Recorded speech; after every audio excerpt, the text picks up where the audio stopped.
मुल्क में corona virus को फैलने से रोकने के मकसद से वज़ीर आज़म की जानिब से जनता कर्फ्यू के ऐलान के बाद हफ्ते की आधी रात से इतवार की रात 10 बजे तक किसी भी रेलवे स्टेशन से कोई भी मुसाफिर ट्रेन में रवाना नहीं होगा। रेलवे के मुताबिक मेल और एक्सप्रेस रेलें कल सुबह 4 बजे से अपनी खिदमात रोक देंगी।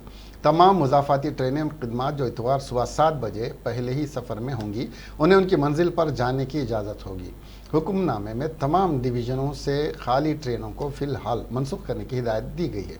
हिंदुस्तान का कावर रियासत तेलंगाना का तारीखी रेलवे स्टेशन नामपल्ली से मुल्क की दीगर रियासतों के अलावा बैरूनी ममालिक के शहरी भी आते और जाते हैं। इसके अलावा मुकामी शहरी रेलवे स्टेशन के ज़रिए दूर दराज मुकामात हों या लोकल मुकामात हों सफ़र किया करते हैं, जहाँ पे हज़ारों मुसाफिर आते और जाते हैं।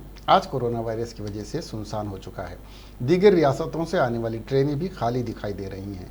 इसके अलावा हैदराबाद के शहरी भी दूर दराज के मुकामात का सफ़र तर्क कर चुके हैं। नामपल्ली स्टेशन की तारीख में इस तरह का माहौल पहली दफ़े दिखाई दे रहा है। नामपल्ली रेलवे स्टेशन के ज़रिए हज़ारों ऑटो ड्राइवर्स रेलवे के मुसाफिरों से अपनी रोज़ी रोटी कमाते हैं। वो भी अब बेरोज़गारी का शिकार हैं, जिसकी वजह से रेलवे स्टेशन के रूबरू की सड़क कर्फ्यू का मंजर पेश कर रही है। जनता कर्फ्यू के पेश नज़र हैदराबाद में कल मेट्रो खिदमात बंद रहेंगी। वज़ीर आज़म नरेंद्र मोदी ने इतवार की सुबह 7 बजे से रात 9 बजे तक जनता कर्फ्यू की अपील की है।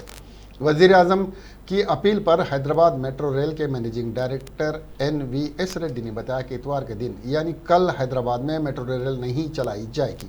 वहीं हुकूमत आंध्र प्रदेश ने कोरोना वायरस को फैलने से रोकने के हिस्से के तौर पर एक अहम फैसला किया। इतवार यानी 22 मार्च को RTC की तमाम खिदमात बंद रहेंगी। आंध्र प्रदेश के रियासती वज़ीर ट्रांसपोर्ट पोन्नी नानी ने कहा कि वज़ीर आज़म मोदी की जानिब से कोरोना वायरस पर काबू पाने के लिए जनता कर्फ्यू की अपील के बाद ये फैसला किया गया है।